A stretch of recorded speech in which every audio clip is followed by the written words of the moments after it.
Oh my gosh, this book, you guys, is so good. So good. Look at this cover. Look how amazing this cover looks. I like this so much. Today I will be talking to you guys about I Capture the Castle by Dode Smith, and I will try my very best to not rave and rave and rave, but I will probably slip. Because this book is so amazing, and I will try to be as informative as I can, so here we go! This book is about a girl named Cassandra Mortman who's living with her family in a crumbling castle. She's 17 years old, and her father, who used to be this really successful, really well-acclaimed writer after writing his first book, has stopped writing because of several reasons, and he's kind of gone off the deep end. He doesn't really do anything else now except for read detective novels, and so he's very unproductive. He doesn't provide for the family, and the family has slipped into poverty.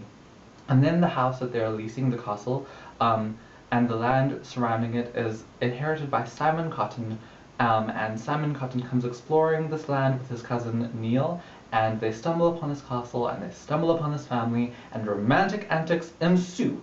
But let me just say that this book is definitely not all about the romance. There's so many other things that come and are a part of this book. The romance is definitely a major part of this book, but so much more. Such an incredible book. So amazing. Read it! Read it, people! This book is set in the 1930s. It has that kind of Jane Eyre, kind of Jane Austen book kind of feel. It definitely had a lot of similarities to the Jane Eyre book by Charlotte Bronte, and that is my favorite book of all time, and I really, really liked that, the similarities between those two books, and I immediately started liking that. So maybe if you like those kinds of books, definitely check this out. Even if you don't like those kinds of books, read this because it's so amazing, and you just need to. You just need to.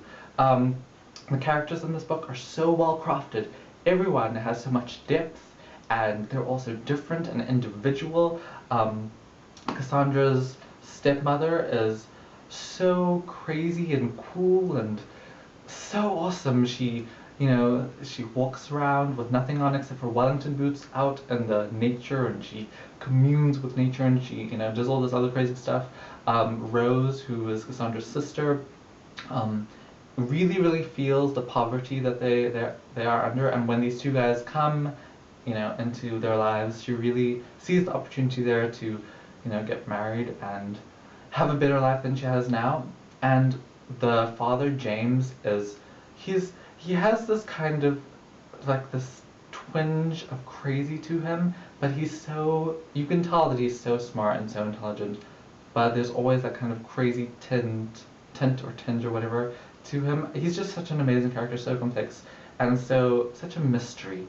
So all the characters are so incredibly cool and interesting and diverse. Cassandra herself as a narrator, she's one of the best narrators I've ever read in my entire life. She was so interesting, so likable, and the way she wrote, the way she described the castle and her surroundings, everything in this book is described so well, and everything is so amazing. I want to be in this book, and I want to see the castle, and it's just so incredible. And even the dogs were described well, and even the dogs and the cats had personality and were amazing.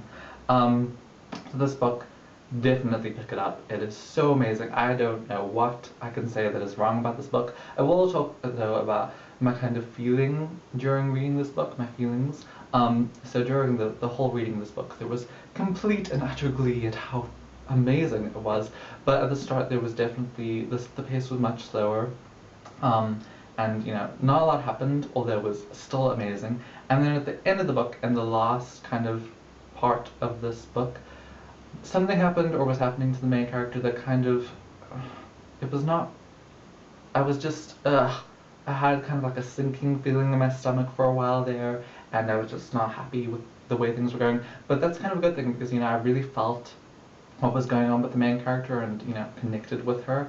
So really, really good book.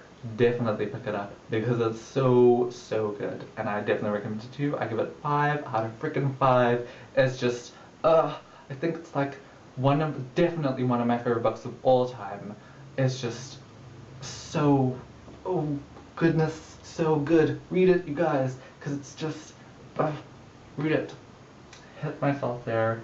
It's so, read this book. Okay, need to stop now.